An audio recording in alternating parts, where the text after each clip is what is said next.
Hi friends, Tris here, voice of Seth and producer of Lost Terminal. I've got something to share with you that I'm so excited about.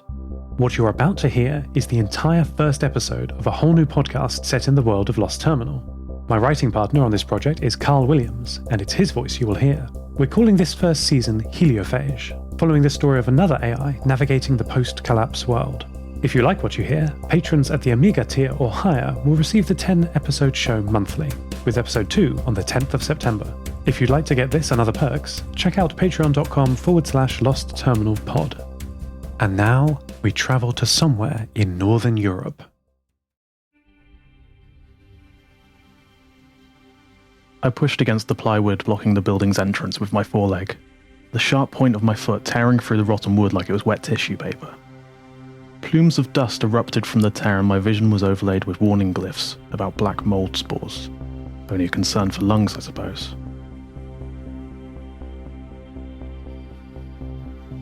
I pressed my shoulder against the now drooping sheet, my chassis scraping lines in the sickly iridescent greasy surface. The plywood buckled under my weight, the sodden pieces slapping as they hit the mossy floor, the sound dully echoing through the building. It was difficult to see inside. The windows and doors, save for the crude one I had just torn open, were similarly boarded up. I switched to low light, sacrificing colour perception for the ability to make out the outline of objects. Insistent glyphs again swam across my vision. Low battery, no solar panel output, high battery drain from the infrared lamps and the imaging coprocessor. I scuttled inside the dark hallway, looking left and right. The hallway in both directions eventually disappeared into a long curve. I got the impression that the structure was vaguely shaped like a squash circle. Dust motes, stirred by my breach of the sepulchral ruin, caught the infrared light and briefly shone as sharp pinpricks before drifting out of view. I wondered how many of these brightly illuminated flecks were airborne, lung-rotting spores. There were small booths just inside the doorway, enclosed desks with plexiglass windows.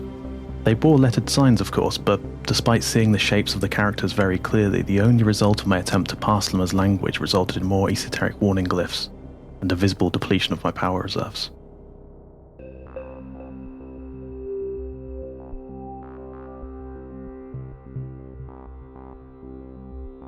I remembered a point in the early days of my awakening. I had found myself stumbling, I was still uneasy on my feet back then, down a traffic-choked street. The vehicles were all empty, of course, and sat low on their deflated tyres under several seasons of dirt and leaf debris. The day was frosty and a light flurry of snow had been gradually building drifts throughout the morning. The cold didn't bother me, of course. In fact, my swollen, corroded batteries tend to hold more charge in colder weather, and the crisp winter days kept my solar panels bathed in light until the snow got too heavy. I saw a van with one of its 2 back doors open. Just a few centimetres, but enough to wedge one of my feet into. I pulled on the door and it creaked open, the sudden noise stirring birds into the air from unseen roosts.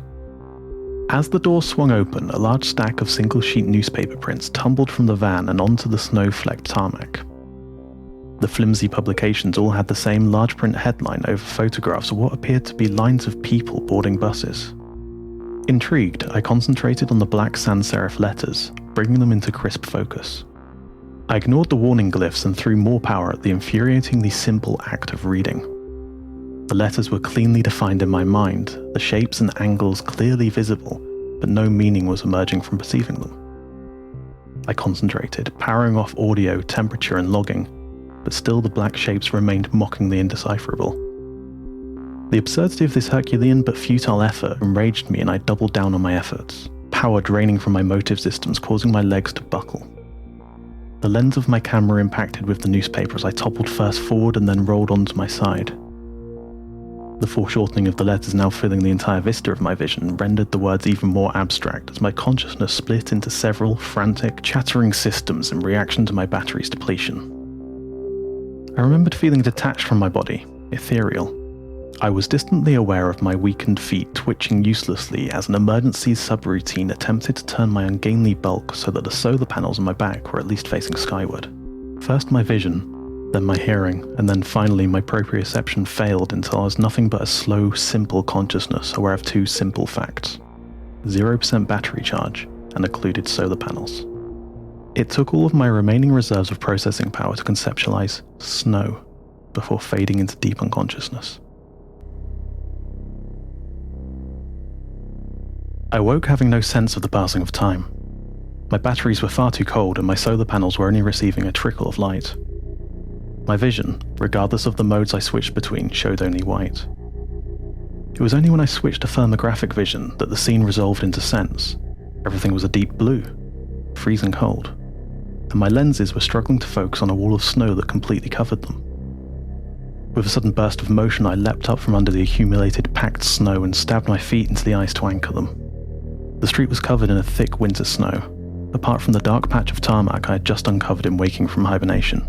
I glanced down at the spilled newspapers, cautious to avoid attempting to read them, and saw that that was no longer an option to be wary of. The paper was rotted into loose mulch, and somewhat confusingly there was a layer of leaf litter burying most of them. I could make no guess at how long I'd been unconscious. All I knew was that forcing my bit-rotted, glitchy pea-brain to read was not a good idea.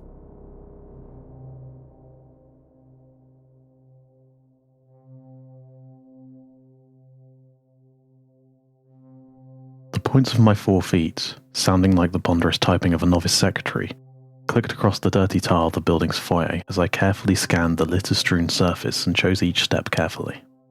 I walked a full circuit of the building, making no sense of the dark screens mounted in profusion or the ubiquity of small slips of paper and the other debris. A metal double door, its crash bars chained together, blocked my passage into the inner section of the building. I lifted the chain with my foreleg and saw that it was fastened with a decaying padlock, its general shape almost lost among the blooms of flaking rust. Rotating lenses to macro, I zoomed in and studied the lock's pitted surface. It was too rotted to be opened with a key, or picked, but it seemed weakened enough to be easily broken. With a buzz of servos, my mandibular manipulators slipped from where they rested, slickly lubricated behind the sensor array in the lower part of my cranial cavity. They snaked towards the padlock and 2 of them, tipped with small, heavy-duty clamps, gripped the shank and body of the aging lock. A thicker tendril, tipped with a diamond-cutting disc, shot forward and began to spin, shedding droplets of thin oil. I flexed the lock between my manipulators, and using thermographic imaging, noted areas of greater strain. It took effort to relinquish executive control and allow specialist tooling software to take over, but I took a back seat as the mandibles made quick work of the lock's body in a shower of powdered rust and sparks of liquid metal.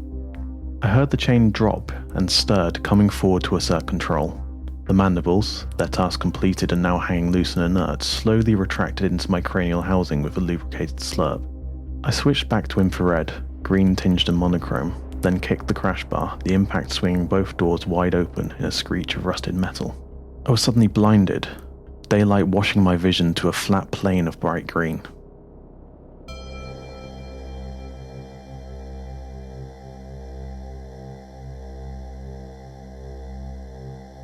Switching to standard cameras, I stood in the doorway and surveyed the large open space at the center of the structure. Rows of terraced seats, their red plastic now sun-faded and choked with debris and weeds, ringed the oval clearing.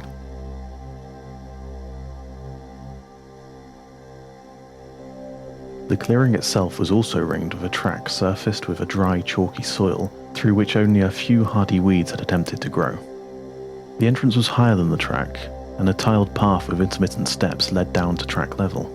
My attention was drawn to a structure in the middle of the oval. It was a skeletal metal gantry from which hung black panels of long-dead screens, a large and dark segmented clock, and some tattered fabric banners. These banners were faded but still discernible as huge photographic prints, some manner of sign or advert. The photo was of animals. I stepped closer, the points of my feet clicking on the scuffed tile. 4-legged animals. Horses. There was a group of horses, frozen in apparent speed, each harnessed to a small, 2-wheeled cart in which rode a human passenger. Dust was being thrown up from their hooves, and the tension in the muscles and the wildness of their eyes was still striking despite the age of the print. As I stared at the photograph slowly swaying in the breeze, my imagination, or perhaps a fragment of memory, played the sound of beating hooves in my mind. A rhythmic pounding which was, for each individual animal, a steady pattern, but as a group built to a cacophony of impacts. A fully formed thought came unbidden to my mind, a memory of my former body and how the loud beating of hooves resonated in my chest as the horses passed. I was small, young, and the vibration of my chest made me deeply aware of my own beating heart. I remembered thinking that horses running was fulfilling nature's promise, its plan. If these animals stopped their cantering, it would be in some way an affront to the perfection of their pistoning limbs. To stop would dispel the magic of speed and reveal them to be nothing but flesh. With effort, I pulled my cameras away from the photograph, but the concept, the memory of galloping horses was stampeding through my mind. That rhythmic pulsing of limbs, of legs built to stride and run and jump.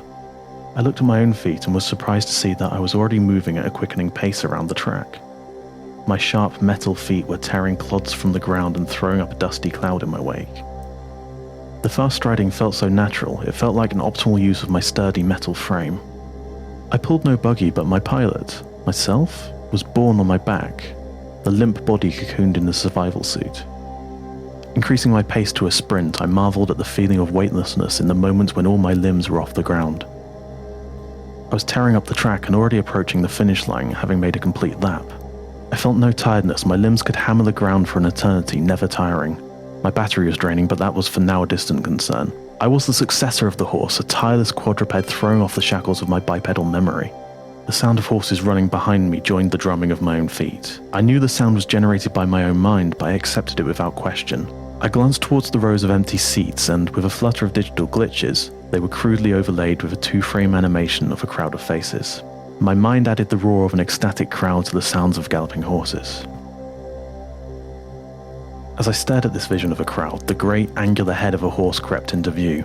I was being passed by one of my pursuers. This felt somehow unacceptable, and I pressed myself harder, my robotic legs blurring as I hurtled around the track. I had lost count of the times that I had now passed the finishing line, my mind focused on galloping ahead of the stampede of imagined animals. The ground was a blur, my cameras and other sensors only resolving it to the most rudimentary of flat planes. Each footstep was an earth-shaking stomp followed by launching forward like a coiled spring. My footfalls couldn't be individually planned, my systems unable to keep up with the speed of their whirring dance. The best I could do was keeping to a set pattern, a drumming rhythm shouting of speed and power. My rear left leg collided with the ground as it had done thousands of times since I began this fantastical race, but this step felt different. As soon as I noticed the step as an anomaly, my perception slowed in analysis. I felt my foot pressing against the ground, digging a gouge into the compacted soil. But there was a difference. A barely perceptible slide in the slightly damp undersoil. This led my foot to strike at an imperfect angle. Before I could do anything to stop the motion, the leg cycled and drove me minutely off course. At speed, this was enough for disaster. The offending foot twisted and jammed in the soil, jarring my whole body off course. I desperately tried to correct the position of the foot, but panic led me to overcorrect. A joint designed for movement in one direction was jarred in another. With a dull pop, the knee joint catastrophically failed, shards of tortured metal and screws bursting from the mechanism. My four-legged gait, now unsuitable for my three functioning legs, was incapable of recovery. My processors burned hot, calculating dozens of potential actions which invariably led to an impact. The world slowed further, my systems scrambling to do anything to avoid more damage to my chassis with the fall. My imagination hadn't had time to disengage, and as I tumbled, my vision was overlaid with crude renderings of buggy-hauling horses passing me and pulling ahead as I fell.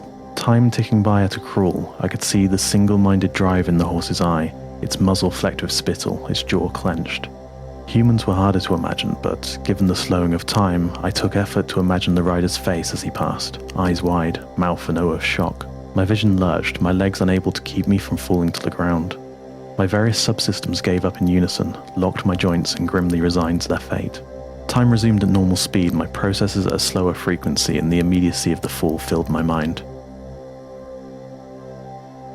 The sensor cluster on my head impacted first, shattering or cracking lenses and loosening devices from their housings. I landed on my side and the imagined horses faded and blinked out of existence, the thudding of their hooves remaining for a moment before I was left in silence. My pilot was jostled in the landing, his limbs flapping loosely before being restrained by safety straps. Thinking of this flesh returned me to my childhood memories of watching horses charge past, pressing myself against the railings and getting as close as I could to the majestic galloping animals. I remember two horses running side by side.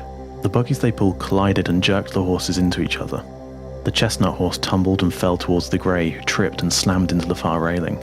The buggies and riders behind, still charged with momentum, flipped and tangled in the air before landing with a sickening crunch into a pile of human, horse and metal. The crowd gasped. Some people screamed. I heard the wails of someone crying, and only when I felt the tears I realised that it was me. I watched one of the riders limp from the wreckage while the other remained motionless, his limbs jutting out at obscene angles.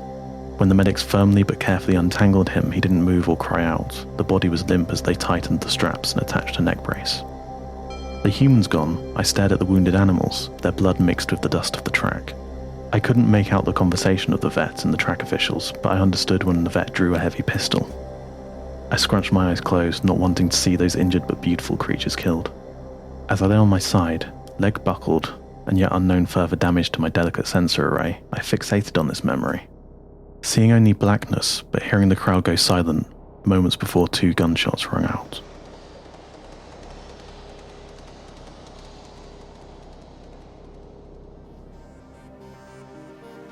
Wasn't that great? I hope you liked it. Karl and I will be publishing a new Heliophage every month, only for patrons. Lost Terminal is entirely funded by you, our listeners, and we will never run adverts. To subscribe for the next Heliophage and many other benefits, including early access, bonus episodes, and much, much more, head over to patreon.com/lostterminalpod. That would be lovely of you.